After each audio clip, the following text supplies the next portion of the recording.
बिस्मिल्लाहिर्रहमानिर्रहीम। अस्सलाम वालेकुम प्यारे दोस्तों, कैसे हैं आप सब। उम्मीद है आप सब खैरियत से होंगे। आपकी होस्ट आपकी दोस्त डॉक्टर नूर सैयद हाजिर है एक बार फिर आपकी खिदमत में।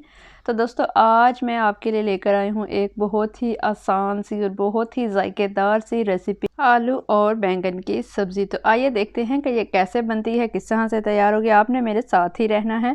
तो इसको बनाने के लिए हमें सबसे पहले चाहिएगा एक पैन में थोड़ा सा ऑयल गर्म कर लेंगे और उसके अंदर हम ऐड कर देंगे गरम मसाला और एक दो लौंग ऐड कर देंगे उसके अंदर। साथ ही हमने इसके अंदर थोड़ी सी ऐड करनी है अजवाइन और इसको हमने कर लेना है हल्का सा फ्राई के जो ये सारे मसाले हमने डाले हैं ये डिस्कलरेशन इनकी हो जाए।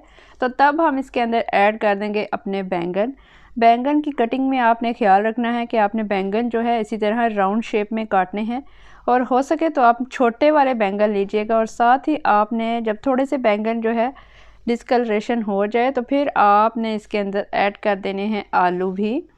आलू और बैंगन इन दोनों को आपने ऐड करने के बाद बस इतना करना है कि इसके अंदर नमक ऐड कर देना है।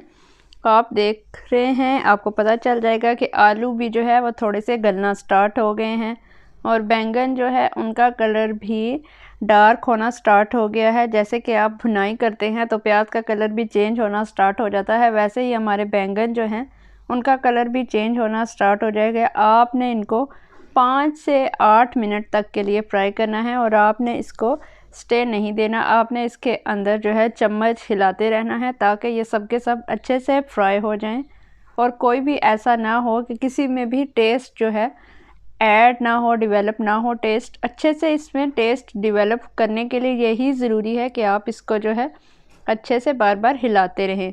तो यहाँ पे हम देख रहे हैं कि डिस्कलरेशन हो गई है और आलू जो हैं हमारे वो भी हमें पता लग रहा है कि वो भी कुछ हद तक गल गए हैं। तो इस पोजीशन पे हमने बैंगन और आलू की सब्ज़ी जो है वो उसको निकाल लेना है। एक्चुअली फ्राई करने के बाद उसको निकाल लेना है। 5 से 8 मिनट तक आपने इनको फ्राई करना है अच्छे से।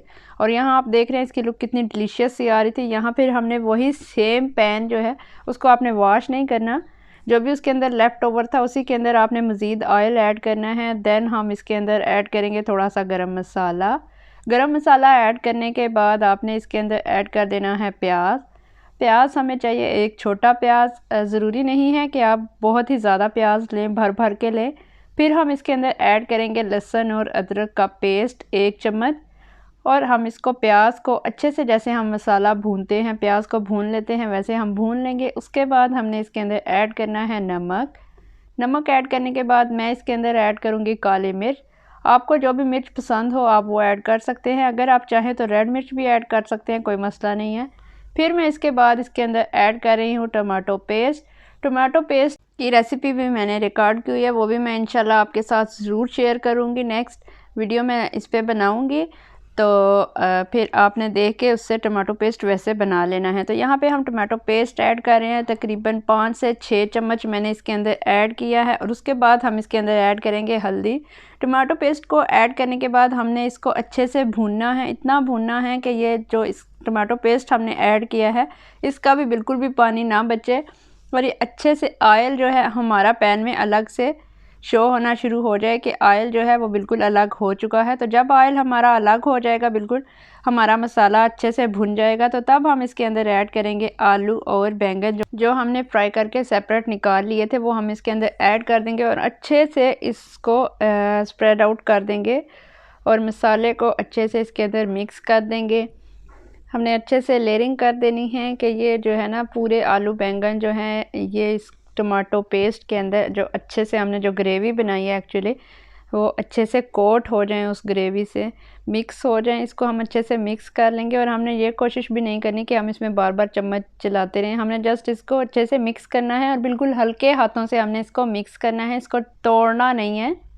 क्योंकि अगर इस पोजीशन पे आलू या फिर बैंगन आपके टूट गए या फिर बहुत ही ज़्यादा सॉफ्ट हो गए तो वो फिर उनकी शक्ल नहीं रहेगी और वो फिर अच्छे नहीं लगेंगे। तो इस पोजीशन पे हमने जो है इसको 5 से 8 मिनट के लिए इसको भी ढक देना है, ढक के पका लेंगे हम इनको। और उसके बाद हम देखेंगे कि इसमें जो है बैंगन का अपना पानी जो है वो निकल आएगा और आलू का पानी भी थोड़ा निकलेगा, तो उसमें ये आलू और बैंगन जो है हमारे बिल्कुल गल जाएंगे। हम इनको जो है कवर रिमूव करके इनको हम हल्का सा जो है मिक्स कर लेंगे और उसके बाद देखेंगे कि हमारा ऑयल जो है बिल्कुल सेपरेट हुआ होगा, अलग अलग हो जाएगा और हमारे आलू और बैंगन की जो शक्ल है वो निकल के जो आ रही है ना, मैं आपको बता नहीं सकती कि मतलब इतनी मज़े की खुशबू मुझे आ रही है।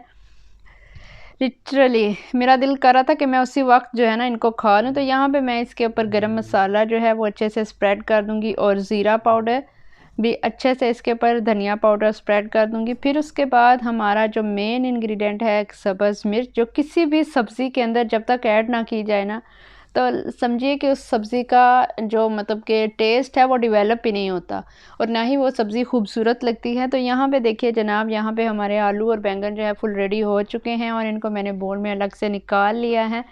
तो अब हम इसके ऊपर इसकी गार्निशिंग की बारी आती है। तो गार्निशिंग के लिए आप ग्रीन चिलीज़ और जिंजर, इसके अलावा जो भी आपको पसंद हो वो आप यूज़ कर सकते हैं। मैं यहाँ पे सिर्फ ग्रीन चिलीज़ यूज़ करी क्योंकि इस टाइम मेरे पास सिर्फ ग्रीन चिलीज़ अवेलेबल थी। आप चाहें तो जिंजर भी यूज़ कर सकते हैं। इसके अलावा जो भी आपको पसंद हो वो आप गार्निशिंग के लिए यूज़ कर सकते हैं। तो इसको आप गरम गरम या तो नान के साथ खाइए या फिर अगर आपको घर की रोटी ज़्यादा पसंद है तो आप उसके साथ भी इसको इंजॉय कर सकते हैं। और आप जिसको भी ये खिलाएंगे यकीन मानिए कि वो आपके फ़ैन हो जाएंगे कि इतना टेस्टी आपने आलू और बैंगन ना खाने वाले भी खाएंगे।